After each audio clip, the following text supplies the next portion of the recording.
Jack tonight. This is my Air Force military senior, Mr. Park, Park Won-jang in Changwon Hanja before.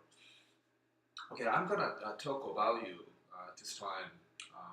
Why the after-school class is good or sometimes helpful for students. Okay, let's go in Korean. 자, 한국어로 말씀드릴게요.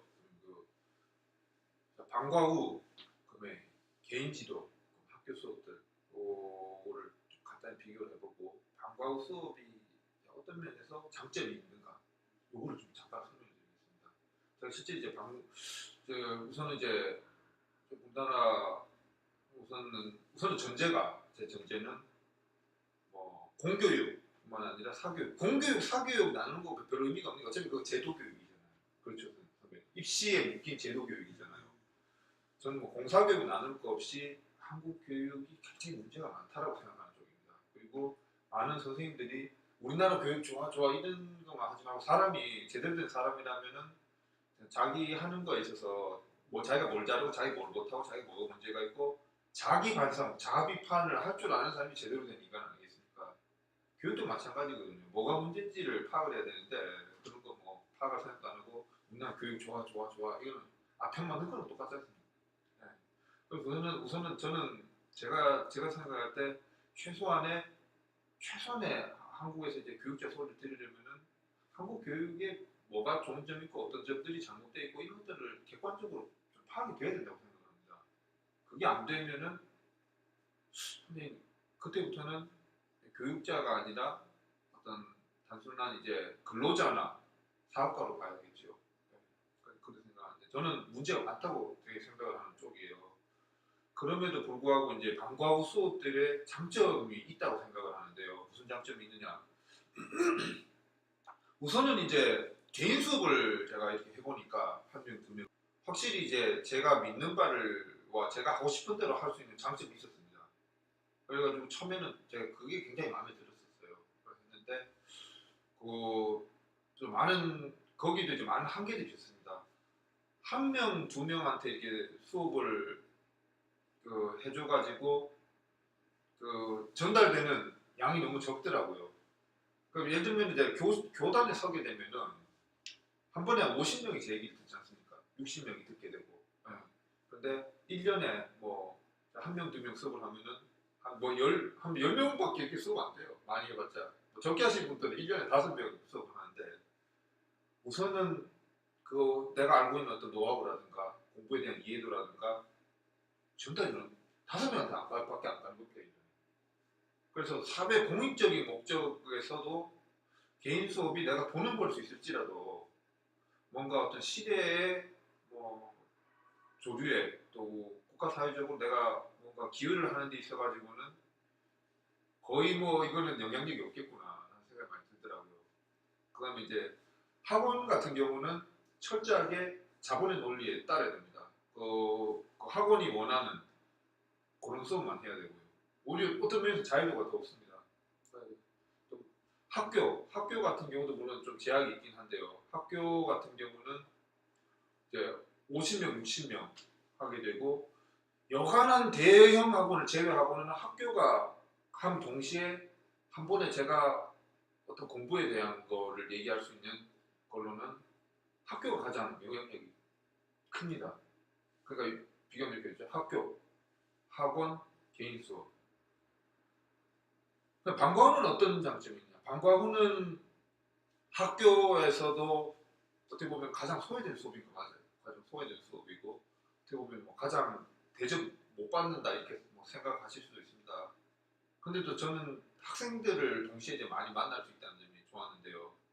첫째, 자유도가 높습니다. 무슨 얘기냐면 정규 수업하고 다르게 그 방과 후 교사에게는 자기가 독자적으로 커리큘럼을 짜고 독자적인 어떤 교재나 뭐 아주 뭐 좀 이상한 거 아니면 여간사 학교도 오케이 해줍니다. 또 창의적이라고 생각합니다. 창의적으로 해가지고 그걸 인정을 해줍니다. 그래서 첫째, 자유도가 높다. 두 번째, 지속적으로 공부가 안 되는 거는 맞습니다. 그건 맞습니다. 근데 그렇게 봤을 때는 나머지 다 똑같아요. 학교, 학원, 개인 수업 있지 않습니까? 이거 다 지속성 없습니다. 그 부분은 방과후랑 똑같습니다. 네. 왜냐면 제가 수업하고 있는 것들을 학교에서 수업을 한들 학원을 수업을 한들 제가 아무리 잘 가르쳐도 있잖아요. 어떤 선생님이 아무리 잘 가르쳐도 2년을 계속 수업 듣는 경우가 없습니다. 왜냐면 어떤 학생이 대학 딱 좋은 데 갔어요. 그래서 2년 수업하고 끝. 대학 지나면서 끝. 네. 그리고 뭐 저한테 안부라도 전하면 다행이고요. 뭐 못 가르치는 사람 말할 것도 없죠. 한 달 만에 수업 끊어지겠죠. 네. 개인 수업, 학교도 마찬가지입니다. 제가 한 학기 수업하거나 1년 수업을 하면 담임이라고 해도 이 학생은 또 다른 선생님한테 갑니다. 또 다른 선생님한테 가면 그 선생님이 처음부터 새로 가르치거나 전혀 다른 얘기를 하고 있어요. 어떤 경우 이런 것도 있을 수 있겠죠. 잘하는 선생님 하는 수업을 배웠는데 뭐 2학년에 갔더니 좀 뭐 못 가르치는 선생님 만났다. 뭐 지속성이 끊어지죠. 그 점에서는 다 똑같습니다. 다만 이제 학교를 통해 가지고 많은 학생들이 수업을 하게 되면은 뭘 전달해 줄 수가 있느냐. 예를 들어서 양서류 이런 걸 가르쳐. 양서류. 파충류 뭐라고? 파충류 뭐라고? 손톱으로 긁는다. 손톱을 긁는 이거 예. 손톱으로 긁는 벌레. 손톱으로 긁는 벌레. 아, 파, 충. 유. 이런 걸 딱 전해주세요. 저 오늘 양서류 파충류 처음 들었어요. 처음 알았어요.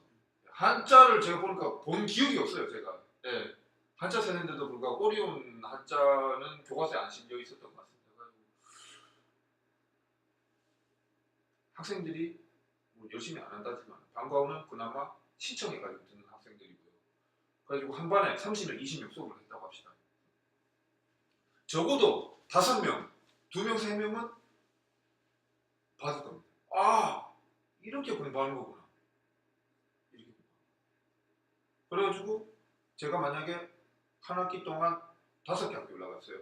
30명 5개 반을 나가가지고 하면은 가지고 한 200명을 한 300명 만났다고 합시다. 300명 만나가지고 이런 노하우, 우리가 몰랐던 것들, 공부하는 방법 이런 것들을 딱 얘기를 해줬을 때 물론 제가 계속 그 학생들 가르치면은 정말 잘하는 선생님이 우리 박원장 같은 분 계속 가르치면 최고 좋겠습니다. 1년이고 2년이고 그거는 좀 물론 우리나라 지금 교육제 안에서 지금 현실적으로 지금 어려운 상황이고요.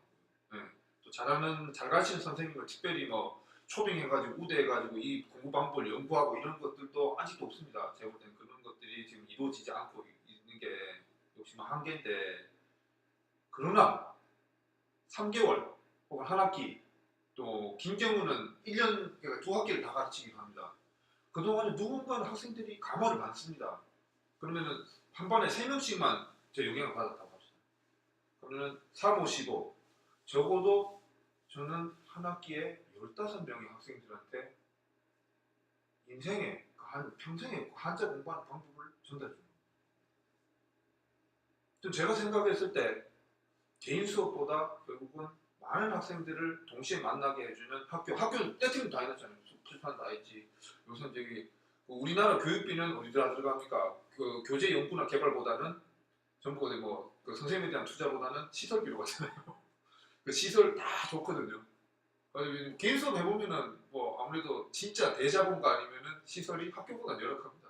뭐 마이크도 없지, 뭐 시설들이 뭐 인테리어 뭐 화려하지도 않지 뭐 이런 그런 한계점들이 학교를 통해 가지고 하게 되면은 아까 같이 단기간에 많은 학생들한테 가장 좋은 영향을 줄 수 있는 게 역시 뭐 개인 수업보다는 학원보다는 학교가 낫지 않나. 네, 그렇게 생각합니다. 그래서 저는 방과후를 통해 가지고도 뭐 학생들한테 공부 방법을 충분히 전달을 할 수 있다고 생각합니다. 네, 맞습니다. 내용을 들어보니까 네. 그러니까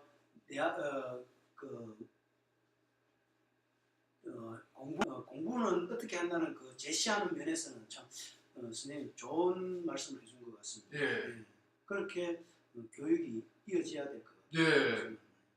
같아요. 물론 뭐 많은 뭐 서로 다 문제가 있습니다. 오늘 입시제도부터 문제가 있고 이래가지고 정말 제가 아니라 우리 저기 뭐 은사님들이 생각했던 이상적인 교육은 어디서도 지금 실현할 수가 없는 상황이에요. 그래서 어디서도 실현할 수가 없는데 그나마 저는 방과후가 참 마음에 들더라고요. 방과후가 굉장히 마음에 들어가지고 제 경우는 한번 제가 예를 한번 들어가지고 말씀드리겠습니다. 저 같은 경우는 이제 학교에서 참 좋은 영향을 많이 받았는데 그 물론 뭐 제가 뭐 이해를 못했을 수도 있지만은 뭐 어떤 또 배웠는데 막 혼내기만 하고 무슨 내용인지 잘 설명 안 해주시는 선생님도 있었고 선생님부터가 잘 그 교과목 모르시는 분도 있었고 뭐 수업에 아예 흥미가 없는 분도 있었고 그런 경우도 있었습니다. 근데 저 같은 경우는 대체로 이제 그 선생님들 통해 가지고 참 많은 걸 받았는데요. 저 같은 경우는 이제 중3 때 은사님으로부터 수학하고 전과목 공부하는 비법을 사실상 전수를 받았어요. 중3 담임선생님 많이 생각나고요. 그래가지고 제가 사실은 수포자로 가고 싶었습니다. 그때 중1, 2사 때 공부하고 수학 너무 하기 싫더라고요. 근데 이제 그 은사님 통해가지고 그 1년간 이제 배웠지 않습니까? 두 학기 배워서 6개월밖에 안 되는데 근데 그때 물론 배운 거는 중3 수학만 배웠습니다만은 그때 배운 중3 수학 공부하는 방법 요게 일단은 크게 제 인생을 바꿔놨고요. 제 인생이 그때 바뀌었죠. 수학이 바닥권에 있다가 90점, 100점 뭐 다 맞는 이런 수준으로 바뀌었고 거기 더해가지고 이제 학원에서 이제 또 뭘 배웠냐면 학원 은사님 통해가지고는 이제 그 민모 선생님 계신데 그때 이제 수학을 강의를 굉장히 재밌게 하시더라고요. 막 웃겨가면서 하시고 막 그리고 수학도 초등학교부터 고3까지 쭉 내용 있지 않습니까? 하다가 학생들이 좀 잘 모르겠다 치면 빠꾸 해가지고 뭐 중3 수업 하다가도 중1 부분 다시 해주고 뭐 그것도 모르면 뭐 또 중2 부분 했다가 탁 하시면서 모르는 부분을 가려운 곳을 확실하게 이끌고 주시는 선생님도 계셨거든요. 그래서 그분 통해 가지고 또 수학의 또 재미를 알게 되고 짧은 기간이었지만은 그 영향들이 지금까지 저한테 남아 있는 것 같습니다. 아마 평생 갈 것 같아요.